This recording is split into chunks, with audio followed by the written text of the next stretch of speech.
Se você tá ligado nas últimas novidades aí do mundo do RPG, provavelmente você já ouviu falar sobre a nova expansão aí de Daggerheart, que é a Hope and Fear. Ela tá incrível, a gente inclusive já fez um vídeo aqui no canal comentando sobre ela e tá assim maravilhosa.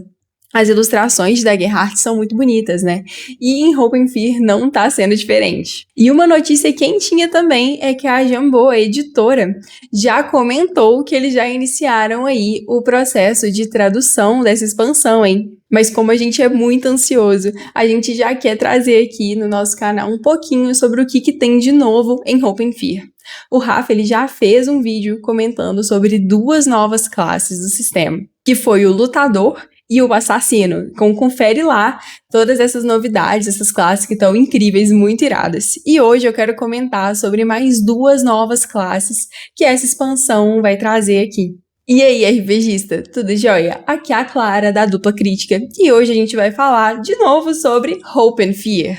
Não sei se vocês estão tão empolgados quanto eu, mas eu tô mega empolgada com essa expansão que a Darrington Press lançou já lá fora, e já vai chegar com a Jambô Editora, que vai traduzir, não sei ainda quando, mas eles vão traduzir essa expansão e trazer pra gente. E comentando sobre as novidades, Hope and Fear tem 4 novas classes, dentre elas o Lutador e o Assassino, que o Rafa já comentou no vídeo, no vídeo anterior, então vai lá conferir a nossa playlist sobre Daggerheart. E hoje eu vou comentar sobre duas novas classes, além das que o Rafa já comentou. Se você prefere algo mais misterioso, oculto, essas classes novas são pra você. Porque hoje eu vou falar sobre o bruxo e a bruxa, ou o warlock e a witch. Isso porque, como o Rafa comentou no vídeo anterior, essa expansão ela ainda tá em inglês, ela não chegou aqui no Brasil. Então a gente pegou o material em inglês e a gente não sabe exatamente como vai ser essa tradução.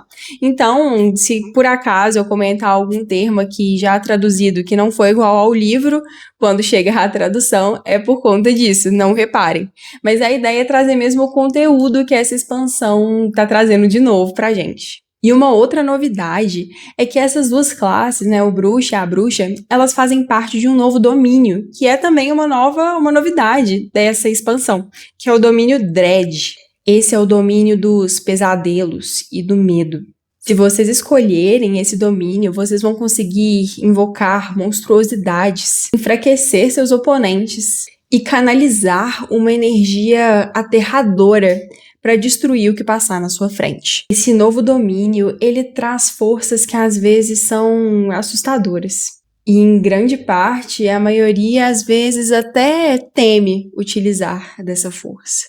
Mas olha, se você não é tão fã aí de descer a porrada e escolher uma classe como o Lutador, ou como o Assassino, que pode envenenar seus inimigos, então vem pra cá que eu vou agora comentar sobre o Bruxo.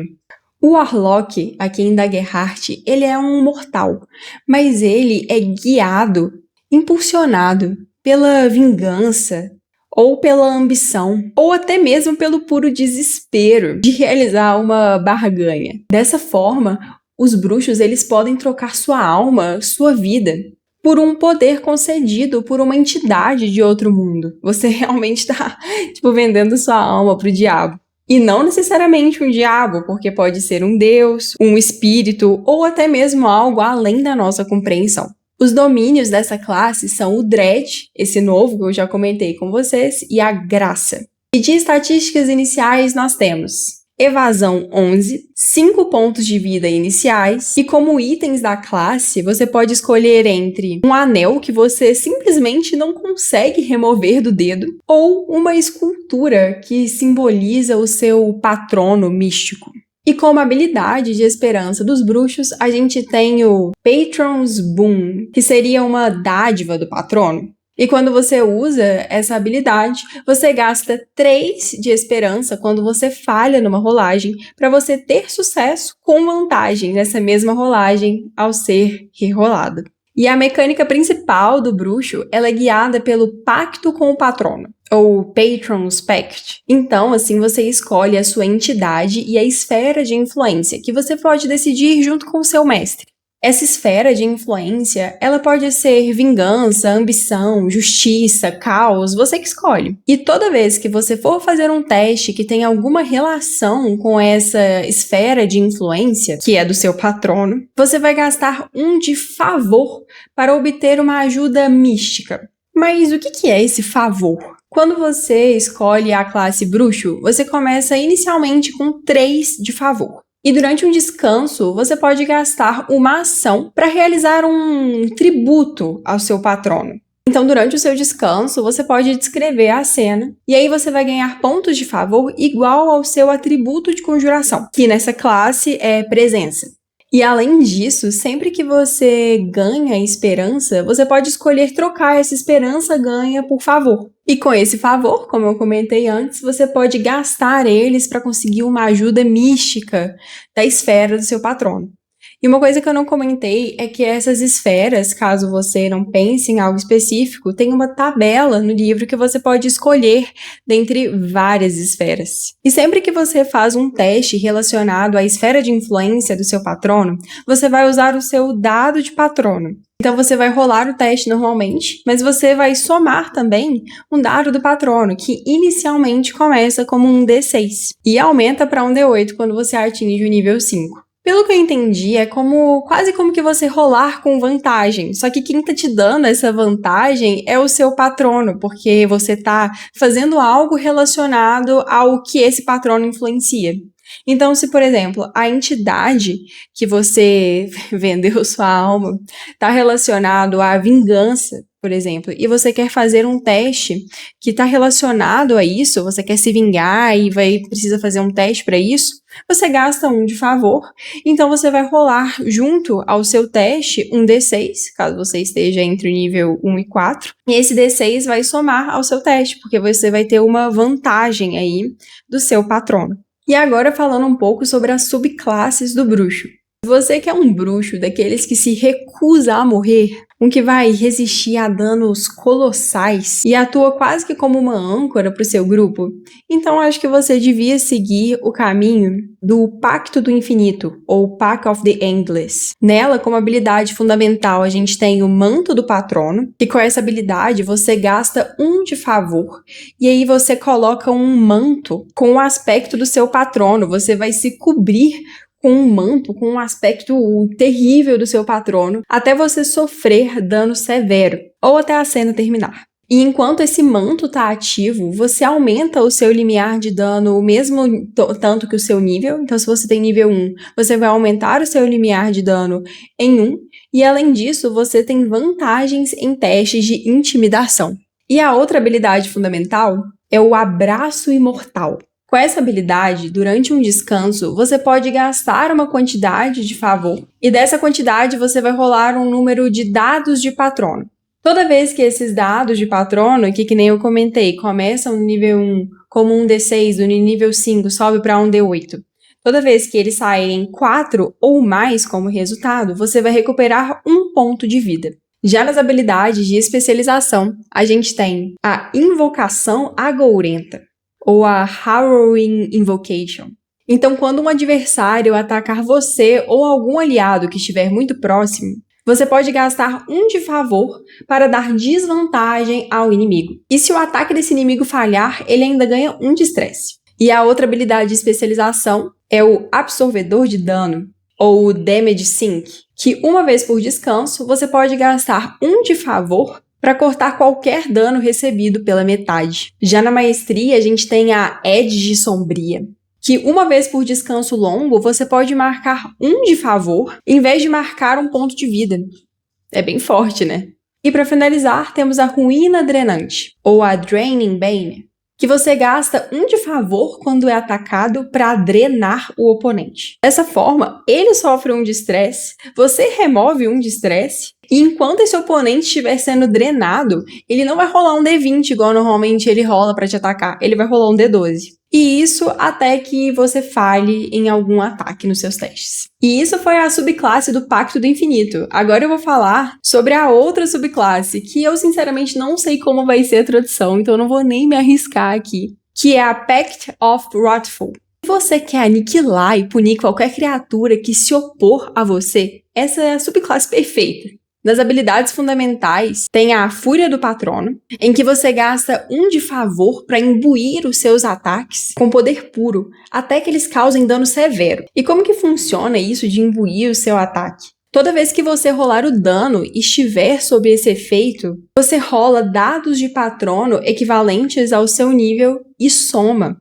Ou seja, você vai dar muito dano no inimigo. E temos também a Vingança Mortal, que toda vez que você sofre e você perde pontos de vida, você pode gastar 1 de favor para rolar esses dados de patrono igual ao número de vida que você perdeu. E a cada resultado 4, 5 ou 6, quem te atacou vai perder 1 ponto de vida de volta.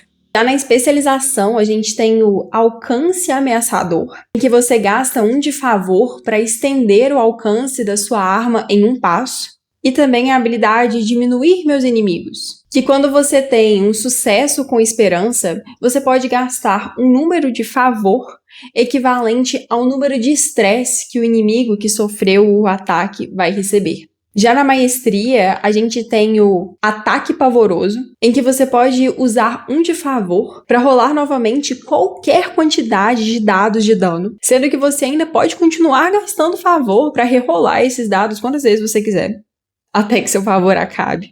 E para finalizar, a habilidade Ira de Outro Mundo, que uma vez por descanso, quando você sofre dano, você pode gastar uma quantidade de favor equivalente à quantidade de dados de patrono que você vai rolar. E dessa forma, você vai atingir os oponentes que estão a distância curta, em número igual ao maior valor obtido na rolagem. Então, se nos dados de patrono você conseguiu obter 3, você vai atingir 3 oponentes que estão a uma distância curta, mesmo com você estando em descanso. E dessa forma, esses inimigos eles vão levar 1 ponto de vida. E falando um pouco sobre o roleplay do bruxo, o livro ele traz algumas perguntas para você se fazer para conseguir desenvolver aí uma história do seu personagem. Quem passou a te odiar ou te temer após o pacto? Que desespero extremo te fez vender a sua vida? E qual foi a única tarefa bizarra que o seu patrono te obrigou a cumprir a qualquer custo? Já nas conexões, o livro também propõe algumas perguntas. Por que eu confio logo em você para revelar o que o meu patrono me sussurra? E como nossa relação mudou depois que você me viu prestando tributo ao meu patrono? Eu achei o bruxo irado, achei muito legal isso tudo dele vender a própria alma, mas ele ter a ajuda aí de uma entidade, um ser, seja lá o que for. Achei ele muito forte, achei bem legal. Mas agora a gente vai falar sobre a bruxa, a witch, que representa mais a magia natural e ancestral. Elas são relacionadas a forças da natureza, rituais, encantamentos, talismãs, e elas transitam na fronteira entre a luz e a sombra. Seus domínios são sabedoria e dread. Dread, relembrando que é o novo domínio aí da expansão Hope and Fear. Suas estatísticas iniciais são 10 de evasão, 6 pontos de vida iniciais, e como itens de classe você pode escolher entre ter um animal de estimação inofensivo ou uma pedra arcana. Sua habilidade de esperança é o Encanto da Bruxa, ou Witch's Charm, que quando você ou um aliado a uma distância longa falhar em um teste, você pode gastar 3 de esperança para transformar essa falha em um sucesso. Mas vai ter uma consequência narrativa de medo aí que o mestre vai colocar. E a bruxa ela possui 2 características básicas fantásticas. A primeira é o X, ou feitiço. Quando você marca 1 de estresse, você pode amaldiçoar temporariamente um alvo visível que estiver numa distância distante. E ao ser amaldiçoado, esse inimigo ele vai sofrer desvantagens em testes de dano e também na dificuldade dele, que vai ser igual ao seu nível. E o limite de inimigos que você pode amaldiçoar ao mesmo tempo é igual ao seu atributo de conjuração, sendo que o atributo de conjuração da bruxa é o conhecimento. A segunda característica da bruxa, depois do X, o feitiço, é a comunhão, que uma vez por descanso longo, durante uma calmaria, você pode comungar com um ancestral, ou uma divindade, ou um espírito, e você pode fazer uma pergunta. Você vai rolar D6 equivalentes ao seu número do atributo de conjuração, que no caso é o conhecimento, Você rola D6 equivalentes ao seu atributo de conjuração, que no caso da bruxa é o conhecimento, e escolhe um dos resultados para ler uma tabela que o livro traz. E eu vou até tirar uma colinha aqui de como que é essa tabelinha que eu vou colocar aqui, hein? Se você tirar entre 1 e 3, você sente um aroma, gosto ou sensação física relevante para a resposta. Então vai mais para o paladar. Se você tirar entre 4 e 5, você ouve sons distantes ou recebe uma visão mística da resposta. Agora, se você tirar um 6 absoluto, você experimenta psiquicamente a cena, que traz uma resposta como se ela estivesse lá. Ou seja, você realmente vai conseguir desvendar o mistério, eu imagino. E agora falando um pouco das subclasses da bruxa. Se você quiser focar em suporte e proteção, você deveria usar a classe Edge, que como habilidade fundamental você vai ganhar remédios de ervas, que quando você ou algum aliado na cena quiser recuperar vida ou estresse ao consumir algo como as ervas que você prepara, você aumenta o valor curado em +1. E também a habilidade Talismã Encantado, que uma vez por descanso você pode imbuir um item. Ele vai ter uma essência protetora. E aí você vai gastar uma quantidade de esperança. E quando alguém que estiver segurando esse talismã sofrer dano, você pode diminuir dele o dano recebido da quantidade de esperança que foi imbuída naquele talismã. Já na especialização, a gente tem a habilidade Caminhar Entre Mundos. Em um momento de calmaria, você faz um teste de conjuração.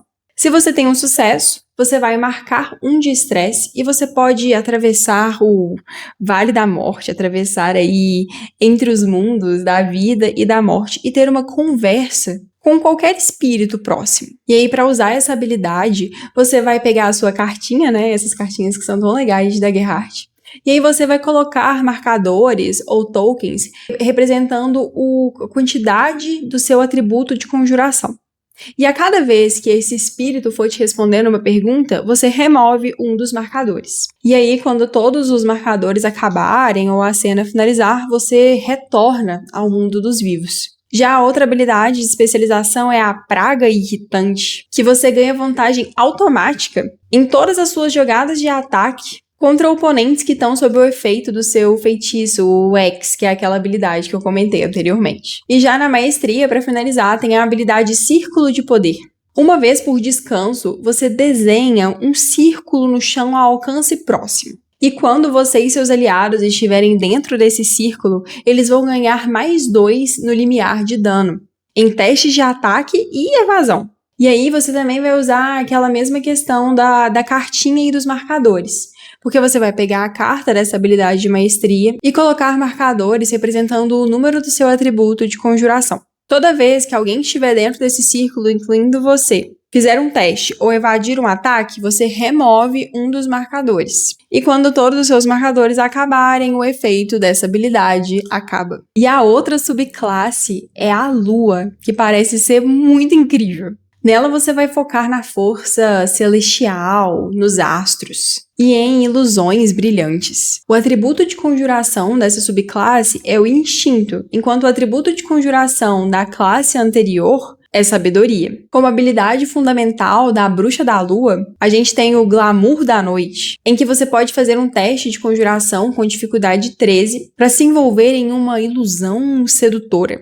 E aí você vai ganhar vantagens em testes que usem essa ilusão formada. E todos os inimigos que tentarem te atacar à distância curta, eles devem marcar 1 de estresse só para tentar iniciar o ataque. Mas se você sofrer dano ou atacar, o efeito dessa habilidade cessa, a menos que você marque +1 de estresse. Já na especialização nós temos Raio do Luar, em que uma vez por sessão você pode conjurar uma coluna de luar para iluminar uma área em alcance curto.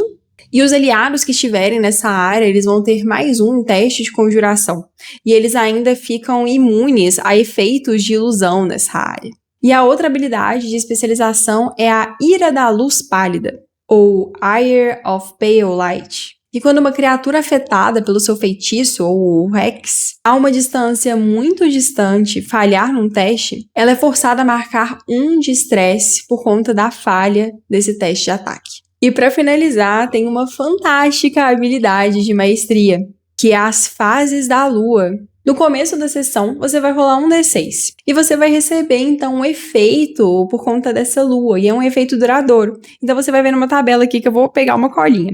Se você tirar um, é lua nova. Você pode gastar um de esperança para ignorar completamente um dano menor. Muito forte, hein? Se você tirar 2 ou 3, você tá na lua crescente. Você ganha mais 2 na rolagem de dano. Se tirar 4, é lua cheia. Você ganha mais 3 nos seus limiares de dano.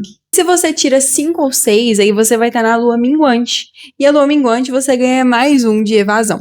E uma vez por descanso, se você gastar 1 de esperança, você pode aumentar o valor da tabela. Então, se por exemplo, no início da sessão você tirou 4 em um D6, você pode aumentar 1, ficar com 5, e ganhar o efeito da lua minguante? Já as perguntas para o background da bruxa, elas trazem conflitos morais e também misticismo.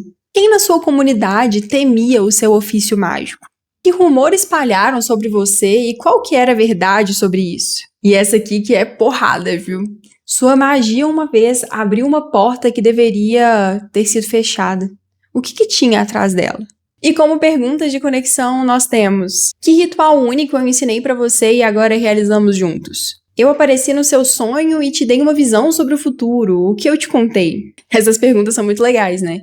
Assim, e lembrando que essas perguntas são apenas sugestões que o livro traz. Se você quiser criar outras conexões, outras perguntas para fazer entre os seus personagens, você pode ficar à vontade. E com isso, a gente finaliza a classe da bruxa. Nesse vídeo, eu abordei, então, tanto o domínio Dread, que é novo nessa expansão de Hope and Fear, quanto as duas novas classes, o bruxo e a bruxa, e as duas subclasses de cada uma delas. E ó, não para por aí não, porque essa expansão também tem muita novidade que a gente ainda vai trazer aqui, hein? Tem novas comunidades, novas ancestralidades, tem transformações. E isso tudo, ó, a dupla crítica vai trazer pra vocês, hein? Então fiquem de olho aí nos próximos vídeos do canal, que ou o Rafa ou eu vamos estar aqui comentando tudo sobre Daggerheart, sobre Hope and Fear com vocês. Espero que vocês tenham gostado desse vídeo. Manda pro seu amigo que ouviu falar aí de Hope and Fear, mas não sabe muito bem o que essa expansão tá trazendo. Mas tá muito legal. E a bruxa achei muito legal. A bruxa, essa conexão com a lua, achei bem massa. E não deixa de dar o seu like, segue a gente aqui no YouTube, no Instagram. E um beijo da dupla.